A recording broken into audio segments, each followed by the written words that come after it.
और अब विश्लेषण में बात 2 शुक्रवार हिंसा के नाम, तीसरे पर शांति के पैगाम की। क्योंकि जुमे की नमाज पर जो हिंसा 3 जून और 10 जून को हुई, उसके बाद प्रशासन ने तीसरे जुमे के लिए सुरक्षा के कड़े इंतजाम किए। कहीं ड्रोन का पहरा था तो कहीं पैरामिलिट्री फोर्स थी, तो कहीं सीसीटीवी का घेरा था। लेकिन इस बार कहीं से कोई हिंसा की खबर नहीं आई और जो तस्वीर आई वो शांति का पैगाम दे गई। लेकिन सवाल बड़ा है कि क्या पत्थरबाजी पर पूर्ण विराम लग गया है या फिर ये नजर का धोखा है।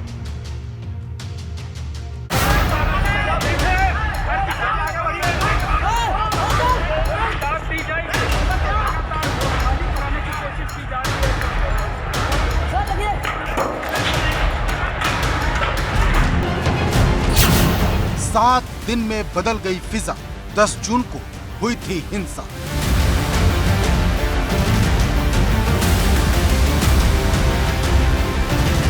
पिछले 2 शुक्रवार की हिंसा के बाद सबकी निगाहें तीसरे जुमे की नमाज पर टिकी थी, क्योंकि जो चैप्टर 3 जून को कानपुर में शुरू हुआ वो 7 दिन बाद यानी 10 जून को और ज्यादा खतरनाक हो गया था। क्योंकि पहले शुक्रवार को सिर्फ कानपुर में हिंसा हुई थी, लेकिन दूसरे शुक्रवार को यूपी के आधा दर्जन से ज्यादा शहरों में हिंसा की आग भड़क उठी थी। सबसे ज्यादा तांडव संगम नगरी प्रयागराज में दिखा, जहां आंसू गैस के गोले, आसमान से बरसते शोले और पत्थर से लेकर पेट्रोल बम तक न जाने क्या क्या बरसा था।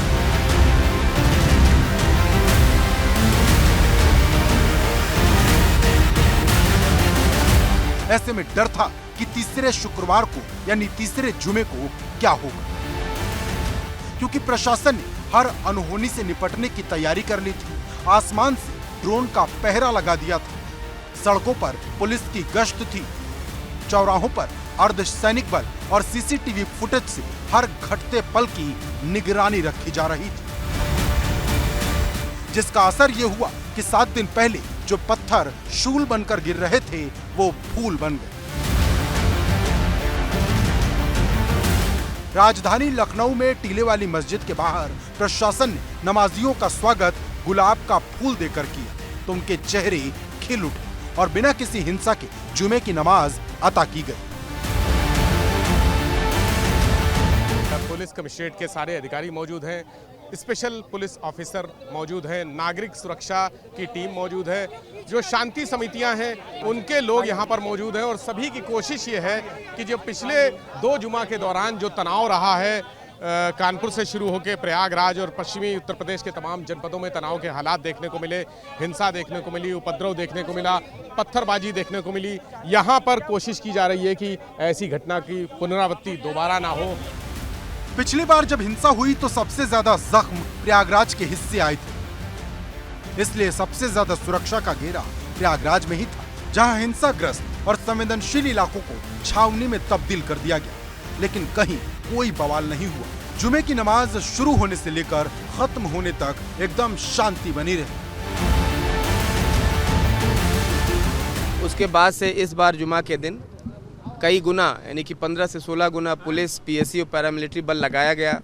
सभी मस्जिदों के मुतवल्लियों से, इमाम से वार्ता की गई, संवाद किया गया। इन सब के अलावा भी कई गुना फोर्स इसलिए लगाई गई थी कि कुछ शरारती तत्व गड़बड़ी फैला सकते हैं, उसे बचने के लिए पूरी चाक चौबंद व्यवस्था थी। सभी सुसज्जित थे, ब्रीफिंग हुई थी। आगरा में नमाज शुरू होने से लेकर नमाज खत्म होने तक ड्रोन से निगरानी होती रही। शाही जामा मस्जिद से लेकर शहर भर की मस्जिदों के बाहर पुलिस बल तैनात रहा।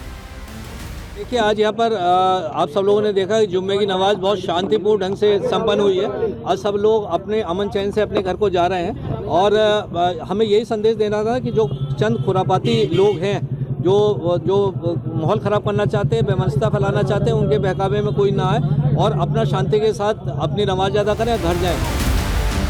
पिछली बार जब हिंसा हुई थी तब शहर के शहर हिंसा की आग में जल उठे थे, लेकिन इस बार ऐसा कुछ नहीं हुआ। जहां जहां नमाज हुई, शांतिपूर्ण माहौल बना रहा।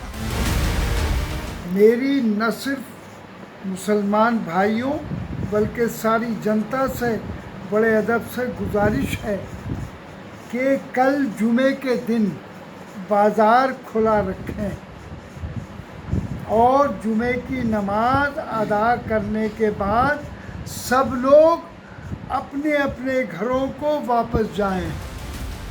लेकिन जुमे की नमाज पर पत्थरबाजी पर रोक लगाना प्रशासन के लिए किसी अग्नि परीक्षा से कम नहीं था, क्योंकि इस बार अगर कुछ होता तो सच में अनर्थ हो जाता। लेकिन अब बड़ा सवाल यह है कि क्या सच में पत्थरबाजी पर पूर्ण विराम लग गया है या फिर ये नजर का धोखा है, क्योंकि नमाज भले ही शांतिपूर्ण तरीके से अदा की गई, लेकिन प्रशासन ने अभी कोई ढील नहीं दी है। Bureau report.